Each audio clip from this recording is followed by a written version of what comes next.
नमस्कार, मैं आपका होस्ट ग्रॉक इंडिया न्यूज पर। आप देख रहे हैं हमारा 10 मिनट नेशनल प्राइम बुलेटिन, जहां हम देश की शीर्ष सुर्खियां तेज, सटीक और समकालीन दृष्टिकोण के साथ आपके सामने प्रस्तुत करते हैं। वीडियो को लाइक करें, चैनल को सब्सक्राइब करें और अब सीधे बढ़ते हैं आज की नेशनल प्रायोरिटी अपडेट्स की ओर। दिल्ली और उत्तर भारत में आज सीजन का सबसे घना कोहरा छाया है, जिससे इंदिरा गांधी हवाई अड्डे पर 500 से ज्यादा उड़ानें प्रभावित हुई हैं। यमुना एक्सप्रेसवे पर जीरो विजिबिलिटी के कारण आज सुबह कई वाहनों की आपस में भिड़ंत हो गई, जिसमें 2 बाइक सवारों की मौत हो गई है। भारत और न्यूजीलैंड ने आज एक ऐतिहासिक मुक्त व्यापार समझौते FTA को अंतिम रूप दे दिया है, जिससे दोनों देशों के बीच व्यापार सस्ता और आसान होगा। पटियाला के कई प्रमुख स्कूलों और रेलवे स्टेशन को बम से उड़ाने की धमकी मिली है, जिसके बाद सुरक्षा एजेंसियों ने सर्च ऑपरेशन शुरू कर दिया है। फिल्म धुरंधर ने बॉक्स ऑफिस पर अपनी पकड़ मजबूत बनाए रखी है और यह साल 2025 की सबसे बड़ी हिट फिल्मों में शामिल हो गई है। मैक्सिको में एक सैन्य विमान दुर्घटनाग्रस्त हो गया है, जिसमें मरीज समेत 5 लोगों की मौत होने की दुखद खबर आई है। श्रीलंका की नौसेना ने सीमा उल्लंघन के आरोप में 12 भारतीय मछुआरों को गिरफ्तार किया है और उनकी नाव भी जब्त कर ली है। शेयर बाजार में आज सेंसेक्स और निफ्टी ने जोरदार शुरुआत की है। विदेशी निवेशकों की वापसी से बाजार में हरियाली छाई हुई है। मौसम विभाग ने बिहार और झारखंड में अगले 2 दिनों तक कड़ाके की ठंड और शीतलहर जारी रहने की भविष्यवाणी की है। चीनी दूतावास ने भारतीय नागरिकों के लिए वीजा आवेदन प्रक्रिया को पूरी तरह ऑनलाइन कर दिया है। अब घर बैठे आवेदन किया जा सकेगा।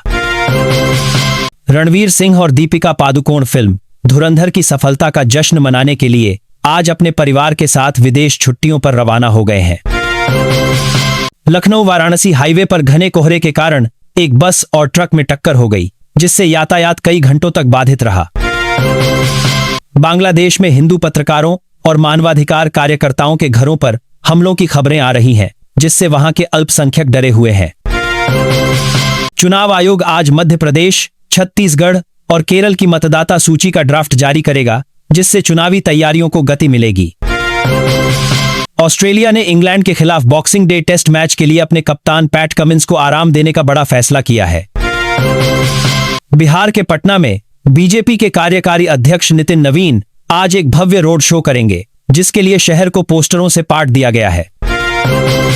अमेरिका में H-1B वीजा के नवीनीकरण के लिए गए कई भारतीय पेशेवरों के इंटरव्यू रद्द कर दिए गए हैं, जिससे वे वहां फंस गए हैं। दिल्ली में प्रदूषण का स्तर आज भी गंभीर श्रेणी में बना हुआ है। AQI 400 के पार जाने से लोगों का सांस लेना मुश्किल हो गया है। उत्तर प्रदेश के हापुड़ में सब्जी मंडी के पास स्थित दुकानों में भीषण आग लग गई। दमकल की गाड़ियों ने कड़ी मशक्कत के बाद काबू पाया। भारतीय अंडर 19 टीम को एशिया कप फाइनल में पाकिस्तान से मिली हार के बाद चयनकर्ताओं ने टीम में बड़े बदलाव के संकेत दिए हैं। रिलायंस इंडस्ट्रीज के शेयरों में आज फिर उछाल देखा गया है। कंपनी ने हरित ऊर्जा क्षेत्र में नए निवेश की योजना बनाई है। उत्तराखंड के देहरादून में मौसम साफ रहने का अनुमान है, लेकिन पहाड़ी इलाकों में पाला गिरने से ठंड और बढ़ गई है। फिल्म अवतार, फायर एंड ऐश और बॉलीवुड फिल्म धुरंधर के बीच बॉक्स ऑफिस पर कड़ी टक्कर देखने को मिल रही है। ढाका में मीडिया संस्थानों पर तोड़फोड़ के आरोप में पुलिस ने 17 लोगों को गिरफ्तार किया है। स्थिति तनावपूर्ण बनी हुई है। राजस्थान में अगले 2 दिनों तक घना कोहरा छाया रहेगा। मौसम विभाग ने ड्राइवरों को धीमी गति से गाड़ी चलाने की सलाह दी है। अगस्ता वेस्टलैंड घोटाला मामले में आरोपी क्रिश्चियन मिशेल की जमानत शर्तों में बदलाव पर अदालत आज अपना फैसला सुना सकती है। दक्षिण अफ्रीका से लाए गए चीतों के लिए मध्य प्रदेश सरकार ने भारत का पहला टाइगर कॉरिडोर विकसित करने की योजना बनाई है। इजरायल, ग्रीस और साइप्रस के नेताओं ने आज क्षेत्रीय सहयोग और सुरक्षा बढ़ाने के लिए एक उच्च स्तरीय बैठक की है। मुंबई में बीएमसी चुनाव के लिए राज ठाकरे और उद्धव ठाकरे के बीच गठबंधन का ऐलान आज हो सकता है। सियासी गलियारों में चर्चा तेज। भारतीय रेलवे ने कोहरे को देखते हुए आज भी कई दर्जन ट्रेनें रद्द कर दी हैं। स्टेशन पर यात्रियों की भारी भीड़ जमा है। पंजाब किंग्स ने विजय हजारे ट्रॉफी के लिए अपनी टीम में शुभमन गिल और अर्शदीप सिंह जैसे स्टार खिलाड़ियों को शामिल किया है। अमेरिका के पूर्व राष्ट्रपति बिल क्लिंटन के साथ जुड़ी कुछ पुरानी तस्वीरें वायरल होने के बाद डोनाल्ड ट्रंप ने तीखी प्रतिक्रिया दी है। कर्नाटक के मुख्यमंत्री ने आज राज्य के किसानों के लिए एक विशेष ऋण माफी योजना पर विचार करने के लिए कैबिनेट बैठक बुलाई है।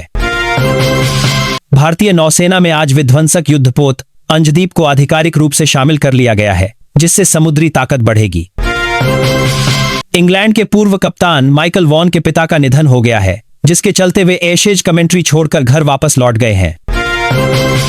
बिहार के कई जिलों में आज स्कूलों को ठंड के कारण बंद रखने का आदेश दिया गया है। बच्चों को बड़ी राहत मिली है। चीन ने अपने परमाणु हथियारों के जखीरे में वृद्धि करते हुए 100 से अधिक नई ICBM मिसाइलें तैनात की हैं, अमेरिकी रिपोर्ट का दावा।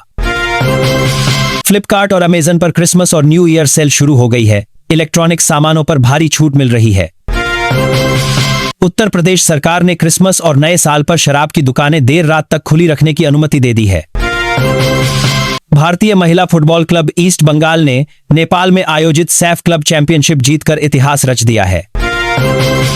दिल्ली उच्च न्यायालय ने कांजूरमार्ग डंपिंग ग्राउंड मामले में टिप्पणी की है कि साफ हवा में सांस लेना नागरिकों का मौलिक अधिकार है। हरियाणा विधानसभा ने गुरु तेग बहादुर जी के 350वें शहीदी वर्ष को मनाने के लिए एक विशेष प्रस्ताव पारित किया है।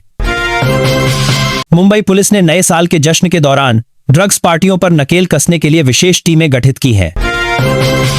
एक नई स्टडी में दावा किया गया है कि अरावली की पहाड़ियों में अवैध खनन के कारण दिल्ली के पास रेगिस्तान बनने का खतरा मंडरा रहा है। जोमैटो ने आज से अपनी इंटरसिटी लीजेंड सेवा को बंद करने का फैसला किया है। अब दूसरे शहरों से खाना नहीं मंगा सकेंगे। बिहार के मुजफ्फरपुर में एक बैंक के लॉकर से लाखों के गहने गायब होने की खबर ने ग्राहकों में हड़कंप मचा दिया है। ओला इलेक्ट्रिक के शेयरों में आज तेजी देखी जा रही है। कंपनी ने नए साल में अपनी बिक्री बढ़ाने का लक्ष्य रखा है। भारतीय अंतरिक्ष अनुसंधान संगठन इसरो ने अपने अगले सैटेलाइट मिशन के लिए उल्टी गिनती आज से शुरू कर दी है। ब्रिटेन के कई शहरों में भारतीय डॉक्टर अब नौकरी छोड़कर ऑस्ट्रेलिया जा रहे हैं। बेहतर वेतन और सुविधाओं को वजह बताया जा रहा है। तेलंगाना के हैदराबाद में आज सुबह से ही शाकाहारी फूड फेस्टिवल में लोगों की भारी भीड़ उमड़ रही है। टीवी अभिनेत्री शिल्पा शिंदे 9 साल बाद लोकप्रिय शो भाभी जी घर पर हैं में वापस लौटी हैं। फैंस में खुशी की लहर। राजस्थान के जैसलमेर में सीमा सुरक्षा बल ने घुसपैठ रोकने के लिए ऑपरेशन सर्द हवा की तैयारी शुरू कर दी है।